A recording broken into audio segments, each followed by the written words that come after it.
Well, welcome everyone. My name is Charlie Holt, and I am the host of today's webinar. And I have with me Alan White, who is author of the Exponential Groups Moving Beyond Your Limits. I have basically two goals for today.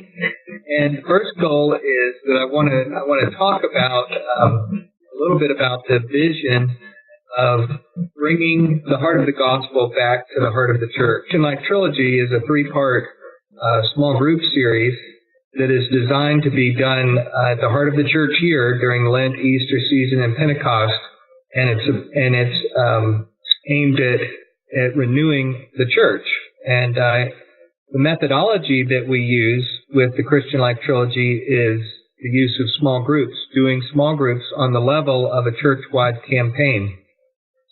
And so the hope is for this webinar is that we would talk about what does it mean to recruit teams to help pull off a church-wide small group campaign, and that can be those principles that we're going to be talking about today can be used with any church-wide campaign. It doesn't have to be the Christian Life Trilogy, but we would hope that you would have an interest in that and perhaps look at that as a possibility for your congregation. Alan, I want to ask you a question. How would you define a church-wide small group program? What does that look like, and what kind of scope would we be talking about when we're talking about having small groups on a church-wide level or basis? Yeah, typically it would be a small group study that would be aligned with the weekend messages. And of course, for churches that follow the liturgical calendar, something like the Christian Life Trilogy fits perfectly with the Lenten season, the Easter season, and then the Pentecost season. Other churches, popular campaigns have been things like 40 Days of Purpose with Rick Warren, which is where I met you, Charlie, and you had a ton of groups. And then 1 month to live with Carrie Shook, those sorts of things. But it's something where you kind of want to bring everybody onto the same page for a certain season. And so as much as possible, Sunday school classes, home groups, Bible study fellowships, try to get them aligned onto the same thing. Now, there may be a few things that are fairly entrenched that you may not want to fight that battle, and I don't blame you if you don't want to. But the crux of it is to give people an incentive to get together, to study God's Word, to hear biblical teaching, and then also to invite friends and family and relatives and coworkers, maybe people who are no longer active in the church, maybe people that are far from God, to come and to join them, at least in the living room, if not on Sunday morning as well. What are some of those benefits that people can glean and congregations receive when they have a small groups as a widespread program?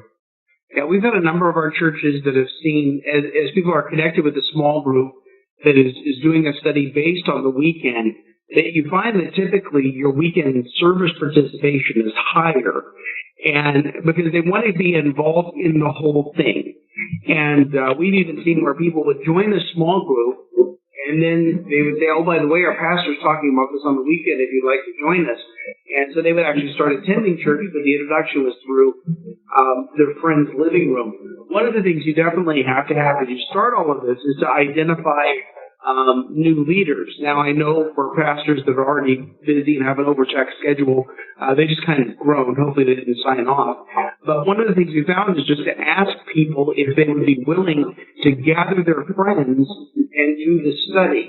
And this is a little less risky than some of the other things we've tried, with the fact that if they gather their friends, the friends already know them. So if they're going to be a great leader, the friends know they're going to be a great leader. If they're going to be a total goofball, the friends know they're going to be a total goofball. But it does open up an avenue where it helps you to identify some folks that maybe you wouldn't have invited to do it. Because sometimes, the most unlikely people make some of the best leaders. What are some of the things that you've found, Charlie? The last one on this list of increased spiritual growth, to me, is the most important to see the transformation in people's lives. One of the things we're talking about today is the idea of building a team.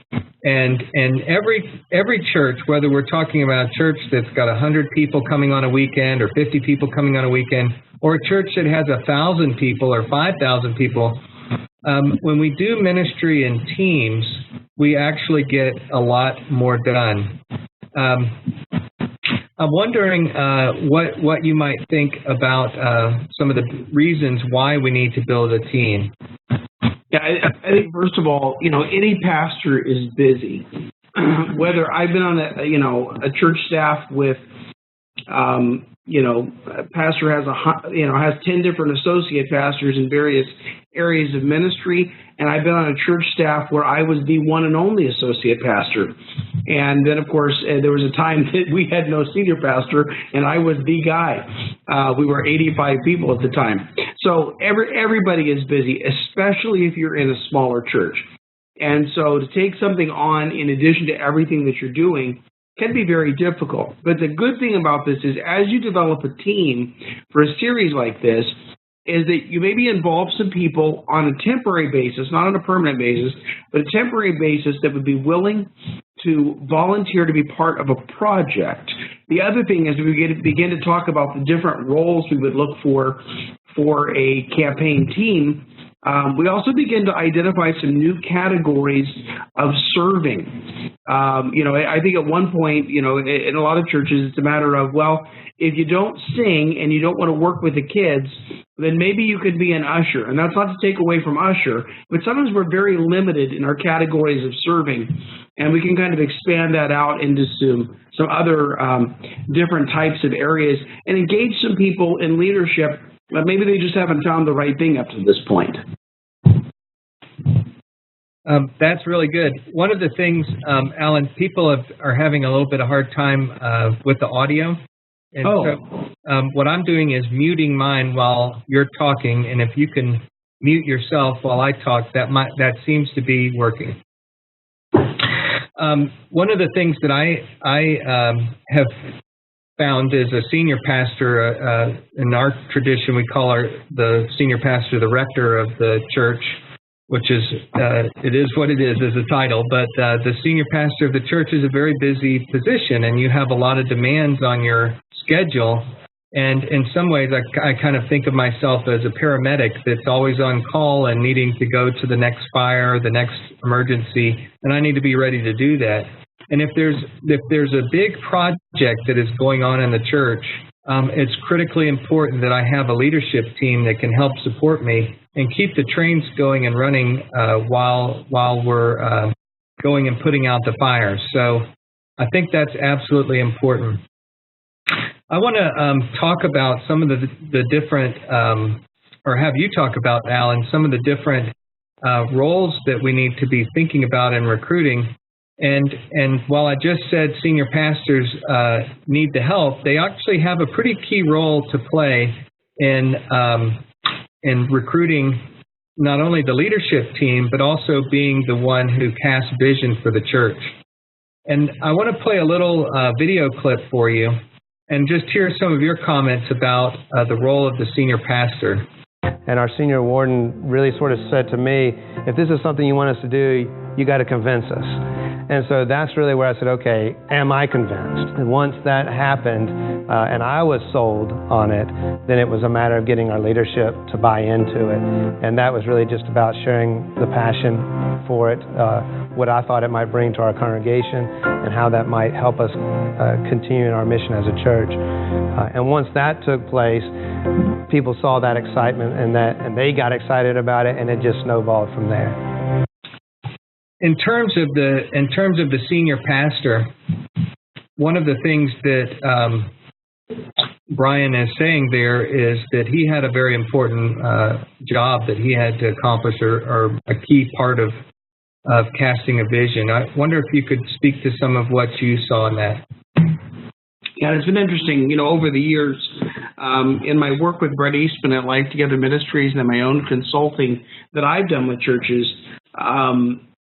We've worked with churches as small as 40, 50 people, and then churches large as, big mega churches. And what we've seen is that if a person is not already connected to other members of the congregation, the reason that they're there is because of their connection with the senior pastor. I mean, people have a lot of choices of what type of church to attend, and sometimes even within the same denomination, they have a lot of choices of what church to attend. And so, people are there because they connect with the senior pastor. They like the senior pastor's style of presentation. They like his or her, jokes if they tell jokes, but they connect with that personality. And so when the senior pastor stands up and invites them to, would you open up your heart and open up your home and lead one of these groups, and then cast the broader vision for all of this, people are going to respond to the senior pastor. And I've seen this happen over and over again, whether it be Rick Warren's or Bill Hybels or Chip Ingram or Jerry Branch, that pastors a church of 50 people in Dallas, Pennsylvania.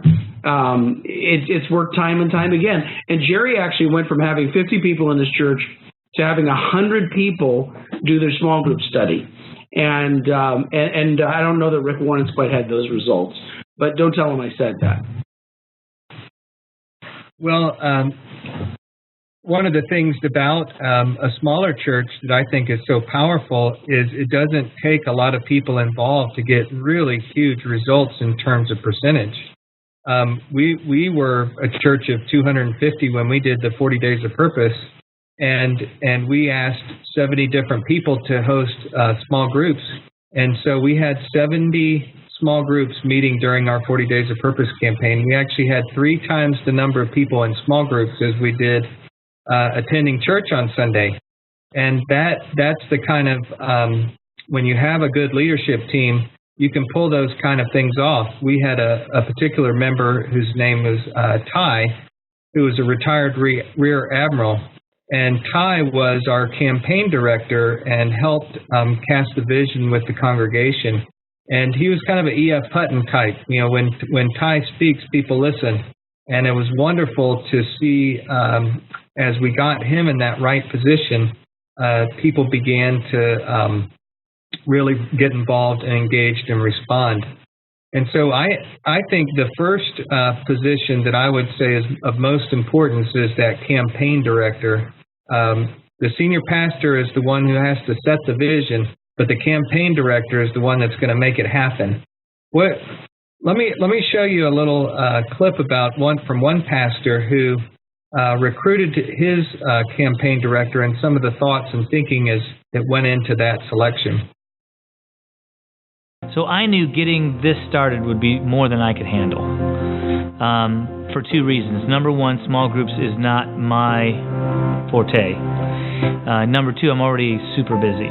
So I went and found somebody in our church who was a high-level performer, somebody who was passionate about small groups, somebody who had some background running small groups, and hired her to basically become the front runner of this. And so we put somebody on staff part-time to take care of that, which was recruiting and training and doing a lot of that sort of encouraging along the way, and followed the leadership manual that the Crucified Life provides for starting those small groups, and it worked really, really well. One of the things about that's Pastor Phil Ayers, and I know a few things about his church because he's in Lake Mary here.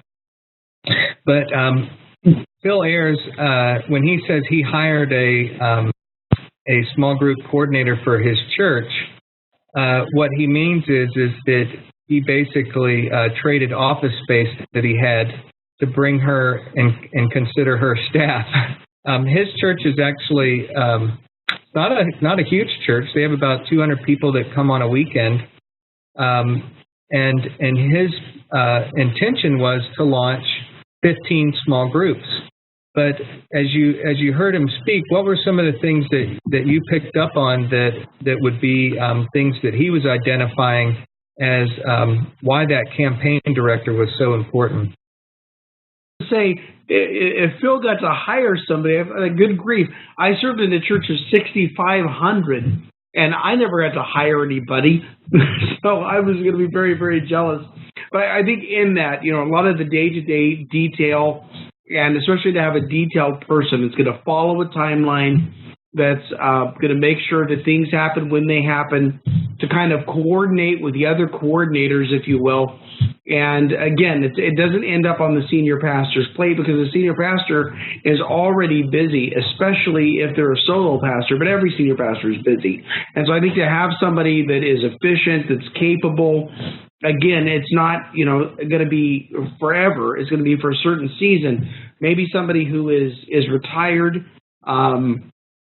that can run it. I mean, similar to what you had for 40 Days of Purpose, someone that is just, they can juggle a lot of things, and this is one more thing that they're not going to even break a sweat. But that's a great person to have in your corner. One of the things that I observed about the campaign director at LifePoint, which was the video that we just saw, their campaign director was a real detailed person. And she was extremely thoughtful. And when they had their rally for all their hosts that were people that were going to host small groups at their church, she set up a meeting, and everybody had a packet that was prepared for them. There was a presentation. People had little name placards. And she had just put a lot of detail and a lot of thoughts, and was just extremely thoughtful. And I was thinking to myself, what a gift to have a person like that who can spend the time and focus on those kind of little details that really mean a lot to make something personal. And I know that everybody that was a host in that particular congregation really felt honored, and that somebody had taken the time to make sure that they had everything that they need to do what they were going to be doing. And so I was very impressed by the person that he chose, and he certainly had given some thought to who was going to be in that role as the campaign director. Let's talk about the prayer team coordinator. What do you see that role is, and why is that an important and key person in a small group ministry? Well, I think one of the things, having been in this for a long time, is we can begin to deceive ourselves into thinking if we follow a well-executed strategy, then that's going to get us the results that we want to get. And the reality is, apart from God, we're just fooling ourselves. And so we want to see what God has accomplished. We also know that as a congregation and as individuals that are stepping forward to host a group, we're going to have a certain amount of spiritual opposition. And so we definitely need prayer covering for all of that. And even if it's just minor things, if things not working the way that they should, I have a good Presbyterian friend who refers to that as spiritual flack.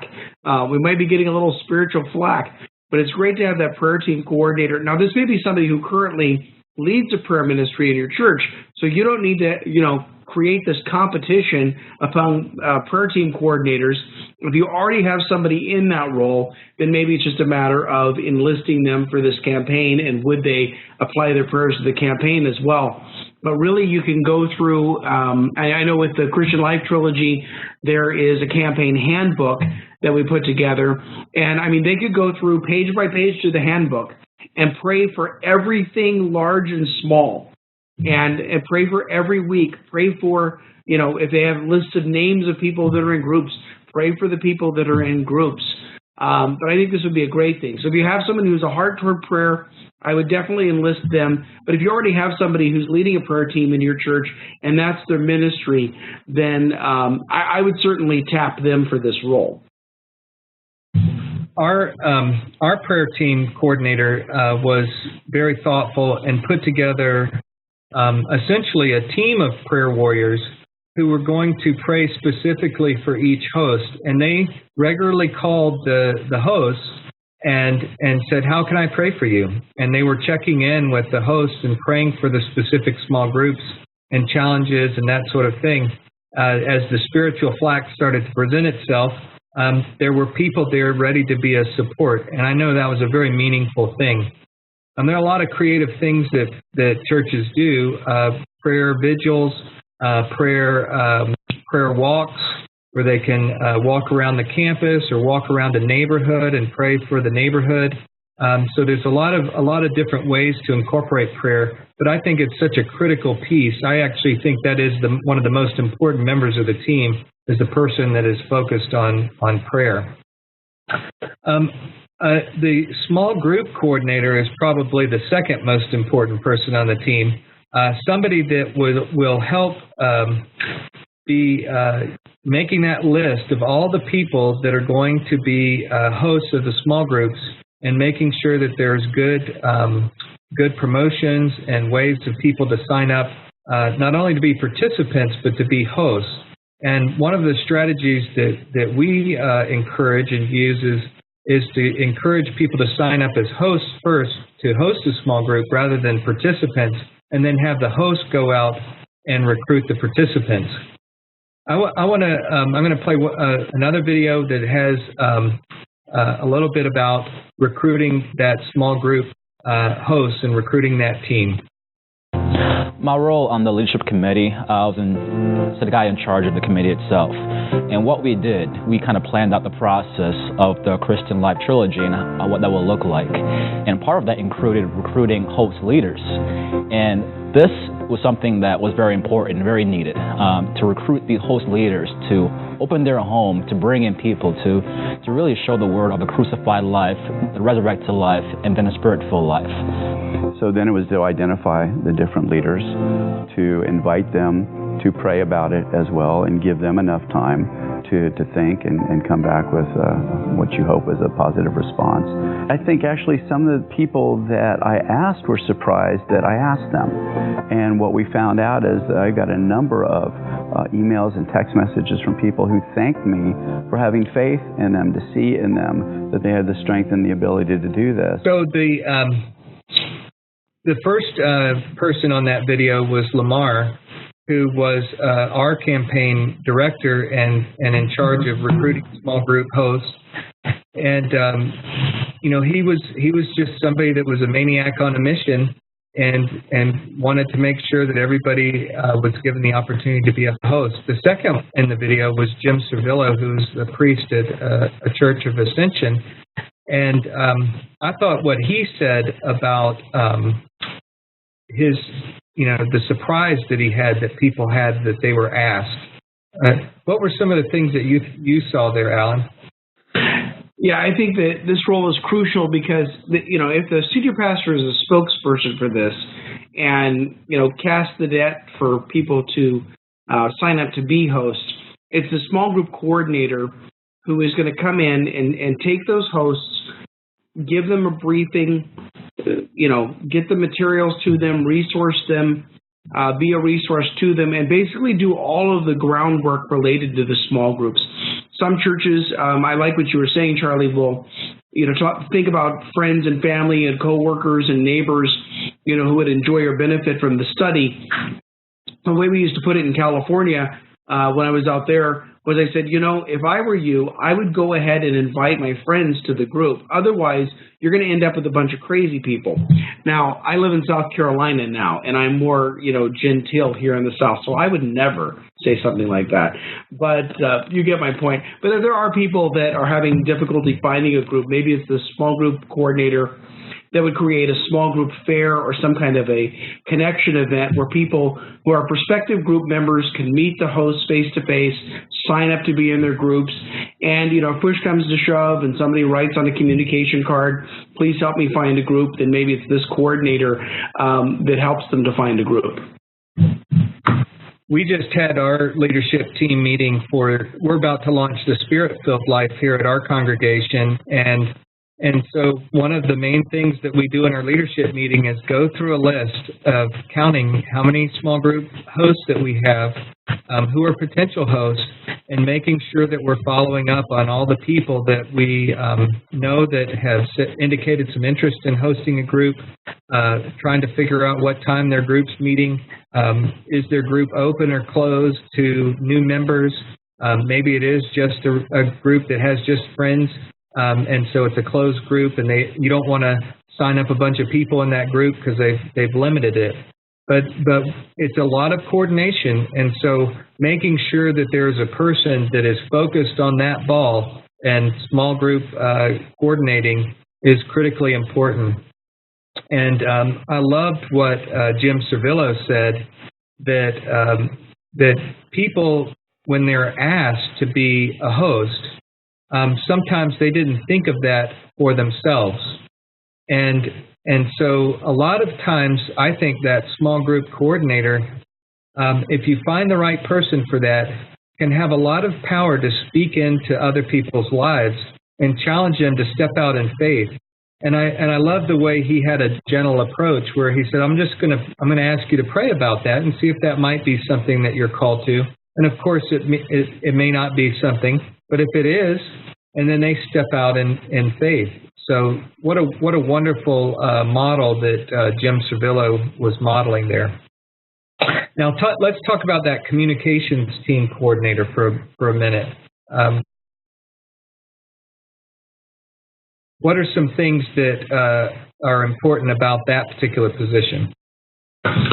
Yeah, this position is, again, double-checking the messaging of what's going to be said from week to week, making sure everything is following the timeline. So, what should be in the worship bulletin? Should there be a handout? Is there a video to be played during the service? What are the kinds of things in a bullet point form, some suggestions of what the pastor should say that week? Which weeks are you doing host briefings? Which weeks are you having a connection event? And then once the campaign starts, once the series starts, then this communications role turns more into collecting stories of what God's doing in these groups. And that could be anything from an online survey to making some personal phone calls to group leaders and just asking them to write down stories of what God's doing in their group.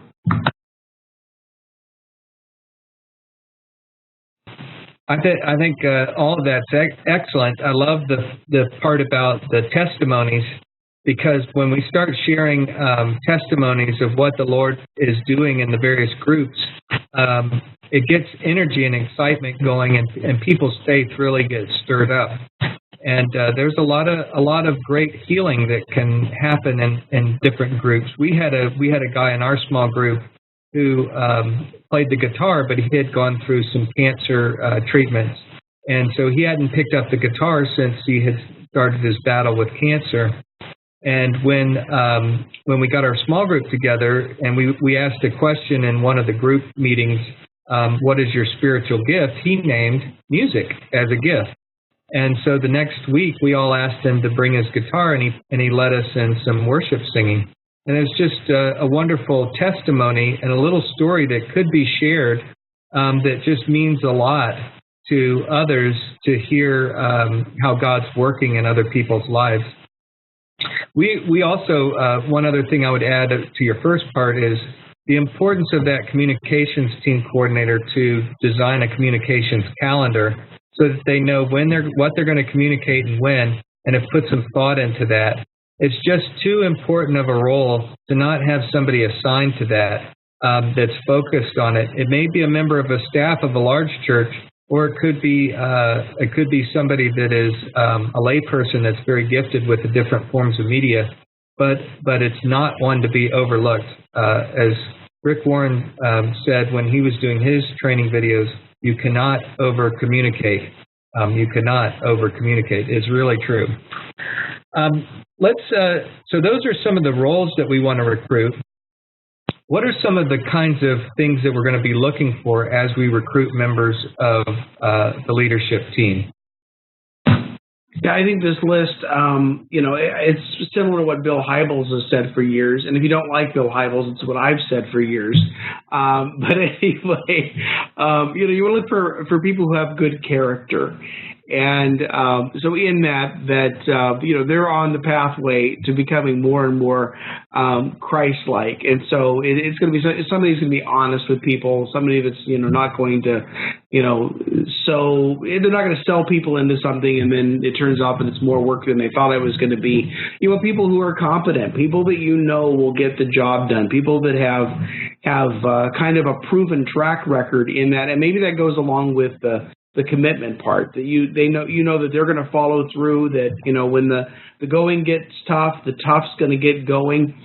And the last one to me is highly significant, the chemistry part, because just because a person is capable or even willing, if that person continually rubs you the wrong way or that person causes a problem in the team and just saps a lot of energy. I would almost rather go with someone who is less capable but easier to get along with. I had a guy years ago when I was building my small group team, and he actually had more small group experience than I did. But I tell you what, every time he would poke his head in my door and say, "Hey, have you got a sec?" I would just cringe on the inside, even though I was trying to smile on the outside, because I thought, oh man, now what? And so I thought, if I build a small group team and he's in that meeting, that's going to be a meeting that I am going to dread on a weekly basis. And so I passed. I didn't invite him. He didn't really understand, but then he ended up being a missionary in Central America. He ended up planting a church and doing all kinds of things. And I thought, well, you know what? Maybe if I had felt the pressure to include him in my team, it would have kept him away from all these other things that God had planned for his life. Well, and one of the things that I've noticed, just to your point about commitment and chemistry, not everybody in the church is committed to small groups. There are a lot of people that don't enjoy being part of small groups. They prefer having classes and Sunday school and that sort of thing. And so sometimes those types of people are leaders in the church, and you naturally gravitate towards those leaders. But when you put them on a leadership team that's for small groups and they don't really believe in it and they don't really have a commitment to it, then that can kind of poison the leadership team if you're arguing about the why of doing it while you're trying. And we've actually had that experience as part of our leadership team, where I just got the wrong person. And he actually eventually came out in the meetings that, well, he just didn't believe in doing small groups. He didn't think it would work. And once he admitted that, he resigned from the group, and our meetings went a lot smoother. So having that chemistry is so important. You don't just want warm bodies. You want to find people that have the kind of qualifications that Alan's listed here of the character and competency and so on. By the way, if you have questions as you're listening to this, you can ask a question through the chat or through the Q&A, and we can pick those up and try to answer those for you as we go along. We're almost finished. I want to spend some time on thinking about some of the benefits of building this team and doing a small group campaign.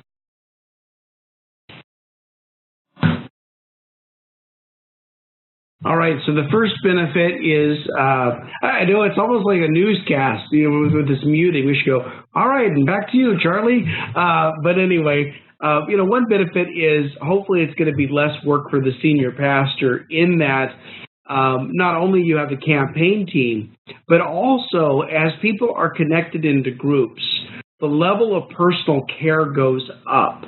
So they have a person to talk to, they have a person to pray with them, they have a person maybe even to go visit them in the hospital, even though I don't think that exempts the pastor from doing that.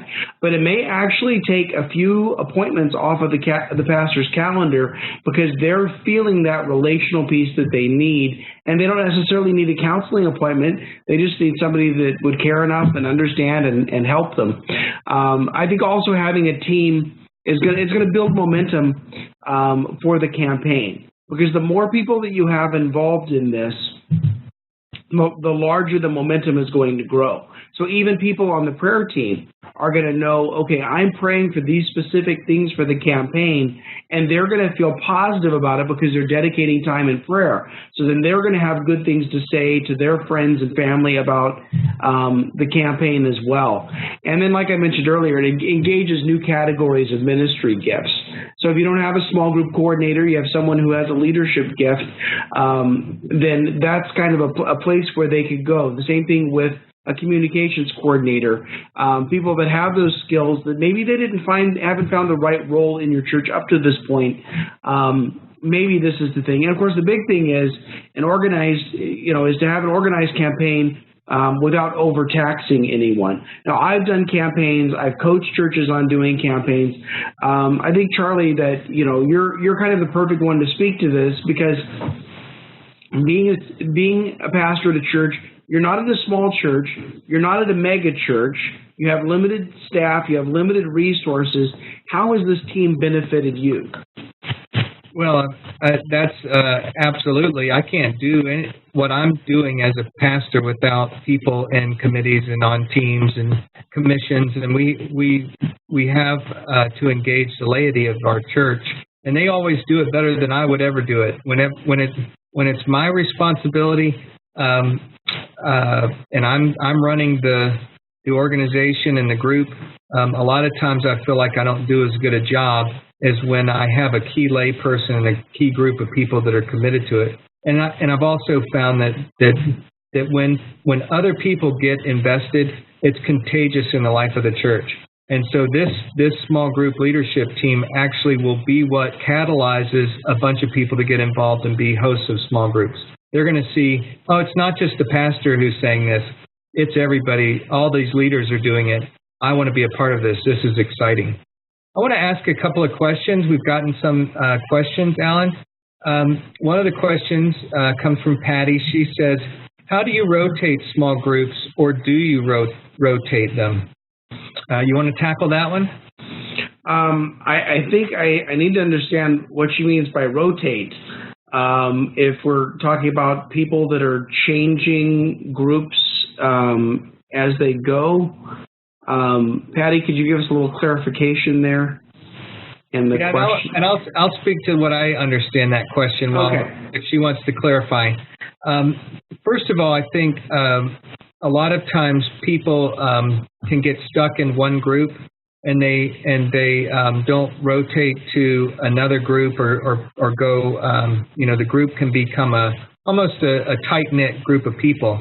And we have small groups at our church that, no lie, have been meeting for 25 years together, the same group of people, and they get together. And I couldn't stick a crowbar into that group and pry any of those people away from each other. And nor could I tell them to split up, because they would lynch me. They would literally say I'm persecuting their group. And I've been accused of that by some of the things I've tried and suggested in taking a vacation from your small group. They said, we're never going to take a vacation from our group. Well, to me, those kind of groups, you just kind of have to leave them alone if you're the pastor and say, God bless you, and trust that there will be always other people who are wanting to step up and host and to lead. And you can't get frustrated with the ones that want to stay together. But for those that do want to rotate to a different group, my suggestion is stick with a group for a series. And that's what I like about the 7-week series, the 6-week series, is that after you've been a part of a group for 6 or 7 weeks, it's a good time to switch groups or to rotate to a different host home or a different venue or try something new and rotate curriculum. So those are the kinds of things that I think about rotating. And Patty says exactly what you're addressing. So thank you, Patty, for that feedback. Yeah, that makes sense. So what I hear you saying, Charlie, is it goes along with the words of the great theologian. Now I can't remember his name. I was going to make a joke, but now that it's departed from my mind, the great theologian Kenny Rogers, when he said, you've got to know when to hold them and know when to fold them, know when to walk away and know when to run. But yeah, you don't want your groups to become a cul-de-sac. You don't want them to become the Dead Sea, if you will. And so I would say even with long-term groups, if one thing, a couple of ways they could reach out to others. One would be that they would be open to inviting new members. I've been I started a men's group 8 years ago and was with it for 4 years, and then I had left the church that I was on staff at and then turned it over to another guy to lead. He actually has an office right across the hall from me, by the way. And so that group has continued. There's only one original member in that group, but we've had a lot of guys kind of cycle in and out over time. So one of the things is to continue to invite. The other thing is that the group would do something together to serve. So if their ministry is not to reach out and include other people, then it is to serve. And of course, the other thing with the campaign is, because the senior pastor is making a call for hosts, if somebody is not comfortable in the group they're in, there is no more noble reason to leave a group than I am going to go start a group on my own. I mean, you have to have the favor of God all over you, and also a huge sense of relief that you get to get out of there. So that's right, and you build a group of people that you're more comfortable with, that you feel you resonate more with. Let me pick up a couple more questions. We've got some other questions here. I'd like to know if there is a time when a small group should be closed versus open in nature. And what I understand closed versus open is closed group means we're not accepting new participants. Open means that we're welcoming new attendees. You have a thought about that? Yeah, I have a couple of thoughts, as you might imagine. The first is sometimes there is a season where there's somebody that's going through something pretty intense in their life, one of the group members, and so if a new person came in, to have to go back and explain all of the backstory might be a little too much. So maybe you would kind of close for a season to kind of help, or if you're going through a study, like some kind of a step study or something that is really getting down to the nitty gritty, you may not want the new person to show up that week because you're about to divulge, kind of your deepest, darkest secrets.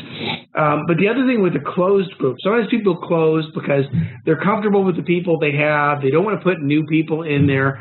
But I don't know that they're closed as much as they're exclusive. They still invite people, but they only invite the people they want to invite. They don't want kind of, random strangers to show up to the group. I have seen that. I've seen both situations where people do get a little cliquish, and then there are groups that are closed because they need that intimacy in a safe place. And obviously you can make a reason for just about anything, and some of those reasons are godly and good to keep a group closed. Let me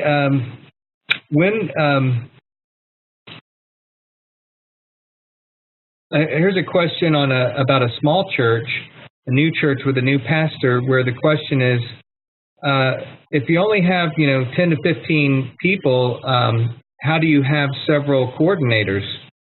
And I'll tackle that one.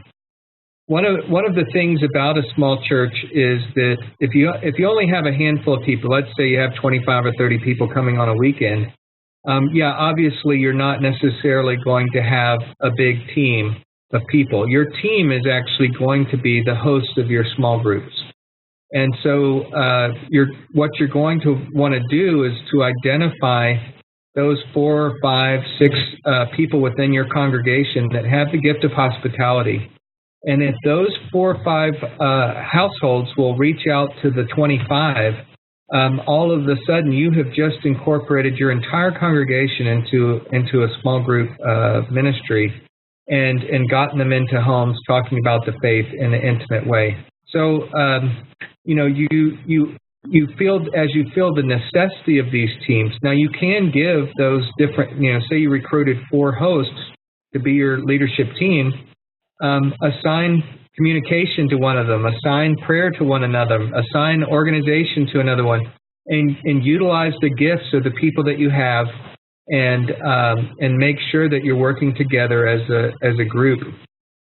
We'll keep asking questions, but I want to get this in. So my commercial before people we start losing some folks. But what I want to encourage you to do is check out the Christian Life Trilogy, which is a small group curriculum that I wrote and designed to be used during the heart of the Christian year, during Lent, Easter season, and Pentecost season. It's a great launch time to launch at Lent, because people are looking for things to do as a preparation for Easter. And so this is a 7-week, the Crucified Life is a 7-week series that you can launch in time for Easter. Easter comes around pretty early this next year. So you actually would want to be building your leadership team in this year, in 2015. We will actually begin to build a leadership team for the Lenten campaign in November and December, so that we can take advantage of the Christmas Eve services to invite people to be participating in this, and make sure that we have ourselves organized, because January is going to come hard and fast. So you want to make sure you've done a lot of your spade work prior to the year turning. So this leadership team and all the things that we're talking about, if you're going to do the crucified life, you're going to want to be recruiting that leadership team in October, November, December months, and make sure that you're planned and well organized in time to launch effectively in the 1st of February for Lent. So also, I would encourage people, if you're interested in the Christian Life Trilogy, to order the campaign kit. On the website, ChristianLifeTrilogy.com, I believe the campaign kit's $199, but if you use this coupon code for attending the webinar, Lent16 will take $50 off the campaign kit. So I hope that you'll at least take a look at that. There's a way to preview the materials and see the first chapters and sessions of them. It's a daily devotion, a small group study guide, and teaching video. And we continually put other resources up there for churches to really make it a successful thing. This past Lent, we had 40 congregations doing the Christian Life Trilogy, and next year we're hoping to triple that. So I hope your congregation will consider that. Let me ask another question. Do you feel there's a need for co-hosts, maybe to prepare future hosts or leaders? What do you think, Alan? I think it's a good idea to have a co-host anyway, because you never know when you might be called out of town, or you're sick or something like that. But at least someone to kind of take part of the leadership, take some of the pressure off, so that one person is not having to do all of it themselves. Now, I would even take it one step further, and I would get all of the group involved. Have somebody different bring refreshments, meet at different people's houses, even ask different people to lead the discussion for a week or lead a prayer time. And that way you're kind of training all of them, but definitely have a partner in all of this. I always jokingly say for groups that need childcare, that if the host is sweating the child care, I said, well, this is what you do. You recruit your host. You say, would you like to be my co-host? And they say, sure, I'd love to be your co-host. How can I help you? And you say, well, as my co-host, I want you to be in charge of child care, and then it's not your problem anymore. So you've already solved that. So a co-host is a great thing to have. But no, it's always good to have a partner in ministry. You see a lot of ministry partners in the New Testament, and so it's always good to have that partner, but somebody that you're training and developing, someone that could do it maybe 30% as well as you, and the truth is they could do it 60% as well. I can speak from personal experience on that. My small group, we have some people in there that are excellent facilitators, and I am actually more of a teacher, so I talk too much. And these people know how to ask questions and to be quiet and to really be curious. And so while we opened up our home and we were the host, we were not necessarily the best qualified to be the facilitators in our group. And when some of these other people facilitate it, the discussions go a lot better. And we also have a person in our group that is a master chef. And so when she brings the snacks, it's really awesome. So I love seeing all the different spiritual gifts and talents that come out with a small group, and it's neat because a lot of these gifts and talents do not get to be showcased on the large church scale. If you have several hundred people on a weekend, you don't get to see all the musical gifts. You don't get to see all the hospitality gifts and the food gifts. So those are wonderful to have showcased in a small group. One of the questions that we got from your experience, Alan, you've talked to a lot of churches. Do you find that churches that utilize small groups experience more commitment in terms of giving? We actually have found that. I'm in the process of writing a book, and in both transformational groups that was created by Ed Stetzer and Eric Geiger, as well as a study that Robert Wuthnow did years ago, found that people that are committed to groups tend to give more than people that aren't committed to groups. And I don't have the percentages right off the top of my head, but we are working with a church in the Harrisburg, Pennsylvania area. And what they've seen comparing the first 6 months of 2014 with the same period in 2015 is that they have increased their Sunday morning attendance by 7.5%, and their overall giving has increased by 7%. And the only difference between the 2 years was that they did a series in the new year, and then they did a series after Easter. So kind of the same timing of having a Lenten series and having that Easter series, and it kept people more engaged. They were inviting their friends, and there were a lot of great things with that. I don't want to make too much out of that, but that has been what I've seen from both the research side as well as the experiences of some of the churches we've worked with. Well, and there's also the kind of things that are really unmeasurable. I love the Grinch That Stole Christmas, and they have the X-ray machine that can X-ray a person's heart. And they could see that the Grinch had a group that is 3 sizes too small or something like that. It's the heart change that, to me, is the most important thing. And to see people develop intimate relationships and friendships, not only with each other, but with the Lord, to me, that's what gets me very excited as a pastor. I love seeing people come to church and to give more. But to me, those are lagging indicators of what God's doing in their hearts, and how the Lord is working inside of them, which is something you can't really measure or see. One of the neat things with the Christian Life Trilogy that happened, that was sort of an unforeseen benefit, but it was really great when it happened, is our Holy Week attendances went up by 15% after we did the Christian Life Trilogy, where people just very much got engaged in Holy Week and started taking Good Friday service a lot more seriously.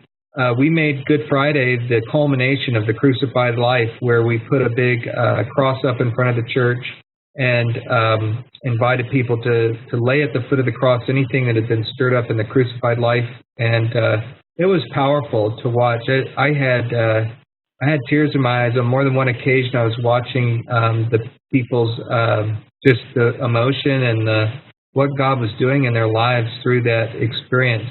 And then after Easter, we held a healing service, and again, just had tremendous participation, people coming up for prayer ministry to be healed, and powerful things. But it was the small groups that had prepared and tilled that soil and really gotten people ready for that. Well, I don't see any other questions. I'll give it we have 5 more minutes. Is there any questions that you have, Alan, or something that we haven't covered that you would want to say? Yeah, one of the things I was going to say is, we did the video for the teaching for the trilogy just a little over a year ago at the Episcopal Cathedral there in Orlando. And one of the things I noticed, because I helped to produce the series, is that our crew that was there behind the cameras and helping to direct and everything else would come to me and talk about the teaching that they were experiencing. Now, granted, they were experiencing all 20 sessions in 2 days that we shot it. And so, Charlie, kudos to you for, I don't know that I could do that, but they came to me and they expressed how they were moved by the teaching during the process of shooting the video for this curriculum. And we've been on a lot of different video shoots. I won't list them off or name names, but I haven't seen quite that reaction from other places that we've been. And so it was a really remarkable thing to experience, because these weren't people that are like out on the loony fringe and, going to jump up and down and, all that stuff. I mean, these were solid people that, they were, if anything, they were a little more jaded because they've seen it all. And so I thought that was a really cool experience just in the production of this. Well, it's been a God thing. The whole project has been a God thing. The curriculum was produced in about 1.5 years, and it was a blessing to be a part of it and to be the one that God would put on my heart and others to help make it happen. And it's been very much a team effort. But to me, the credit goes to the Lord, and I'm eager to see what He'll do using these materials in the life of the churches, and want to hear the stories. Are there any other questions? I don't see any. Here's a comment. Thank you for your time. I've organized many events, but a Bible study is a new endeavor. And I love that. I love that there are people that are taking the risk and stepping out in faith. And if this is a new ideas to you and some things that maybe you could learn from this to take that faith, go for it. And I really hope that the Lord will bless you for your risk and the faith. But one of the things I would encourage you, for doing as a new thing, people like to do something new. And so if you bring a new thing to your congregation, the excitement and the enthusiasm for that will be contagious. And so, really step out in faith. And you'll make mistakes. We all do. But I still make a lot of mistakes. But that is it's a real blessing to see God at work through people getting invested in one another's lives and learning about the faith together. Any other thoughts you had, Alan? Well, I would say for people that are, we still have 13 folks that are sitting on here, appreciate your time, but I would say if you're, sitting on the fence, not sure if this is the way you should go, this is certainly worth a try. And you're going to do something for Lent this next season anyway. And whether that's going to be putting a little more into your midweek, you could certainly use Crucified Life there, maybe with table groups. Maybe small groups are new to your church. And so I would encourage you, at least in some way, do some kind of a pilot and, get a half a dozen people that you trust and ask them if they would lead a group and have people sign up for those groups. But I think this is it's something to try. If it's new for you, then, try it at a level that's comfortable to you. I think what I found in working with pastors and church leaders is if you take a bigger risk than what you're ready for, then secretly you kind of wish your initiative would fail, because if it succeeds, then it's like essentially your worst nightmare.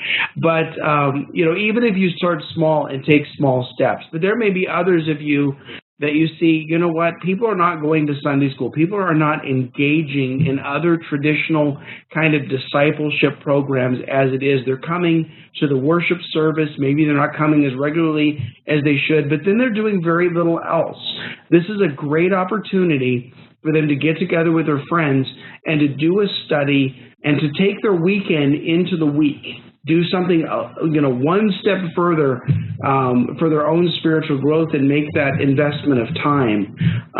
Because a lot of churches, and we work with all kinds of different churches, a lot of weight's been put into the weekend service, and a lot of churches are doing very little else, even some very large contemporary churches in the country. And people are not growing. And if they're not growing in their faith, they're not giving, they're not serving, they're not reaching other people. And I'm preaching now, Charlie, I apologize. But I guess, go ahead. Well, I just want to, I know we're getting close to the end of the hour. One of the things that I want to say is we have a team of people with the Christian Life Trilogy, and this is all produced by a nonprofit publishing company called Bible Study Media. And we're here to support you through this all the way. And so I'm available to you. Alan White's available to you as we're building up towards the Lenten season. And if you have questions or you need a little encouragement or anything that we can do to make things easier or better, please reach out to us and we'll try to figure it out together. But we want to be a support to the church, because it goes back to what I shared at the beginning. My vision and hope is that the church would be renewed in our time and in our day, and that we would see us getting back to the main thing, which is the heart of the gospel, the crucified, resurrected, and spirit-filled life. So I do hope that today is a blessing to you, and I'm so grateful that you were part of this conference call. And so we'll say goodbye for now, but I hope that you'll engage on future webinars, and we'll be doing other different topics. Alan will be back, and so I hope you'll join us for some of those other topics. And do check out the ChristianLifeTrilogy.com as you have time. So thank you. Thank you, Alan. See you. Thank you. Yeah.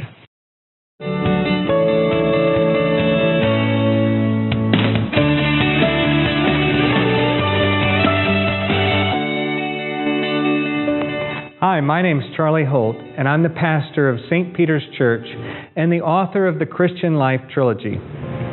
Over the years, I've had a hunger to see solid small group materials developed in and around the core faith of our church, found in the gospel of Jesus Christ. The Apostle Paul says in 1 Corinthians chapter 15, "For I delivered to you as of first importance what I also received, that Christ died for our sins in accordance with the Scriptures, that He was buried, and that He was raised on the third day in accordance with the Scriptures." The Christian Life Trilogy seeks to focus on the things of first importance: the crucified life, the resurrected life, and the Spirit-filled life. To explore what it means to walk the way of the cross, to be raised with Christ in newness of life, and to be filled with all the fullness of the Spirit of God. As a pastor, every year I'm asking myself, what am I going to do for Lent this year? Listen to the impact the Crucified Life materials have had on those who participated during Lent. I think very often you look at the empty cross. You look at just the season of Lent. Here we go, another year. This gave people an opportunity to go deeper and to really find out, what does this mean? How does this apply to my life? What does this mean for my depth of spirituality? To think of what Jesus was going through, it just made the Easter experience, the entire Easter experience, the most profound one I've ever had. The average Christian, when he thinks about the last 7 phrases that Christ said on the cross, may take them at face value. But when we find out from this session on the crucified life, the meaning behind those words and how it applies to us, it definitely matures you as a Christian in a very strong way. I look at things totally different than I did before. I think the Crucified Life really went to a place in people's lives where they're longing, but maybe don't even know they need. I've heard over and over again how God's touched people's lives and brought them to a deeper level of faith and intimacy with Christ through this Crucified Life series, and how our church as a community went through it together. What you have just heard is the transformational power of the first study in the trilogy, The Crucified Life, 7 Words from the Cross. The entire Christian Life Trilogy is a 20-week journey into the heart of the gospel and the heart of the Christian life. These 3 studies are not only deeply theological in their intent and purpose, but also deeply practical, as they call us to be transformed into the image and likeness of God through His Son, Jesus Christ. Within just a couple of weeks, people were really sharing some of their biggest challenges, some of the toughest things that they're going through, and then I'm watching other people in my group literally just wrap their arms around them, pray for them, and get involved in their lives, and that stuck and still sticks to this day. So that was, I think, what we needed, and that's what God did through the material. God is calling the church back to His heart, and you're invited to be a part of that by participating in the Christian Life Trilogy church-wide campaign. I hope this resource will bring tremendous renewal to the church, your congregation, and to you personally. My prayer is that the Lord will bring all of our hearts back to the things of first importance as we walk the way of the crucified life, the resurrected life, and the Spirit-filled life.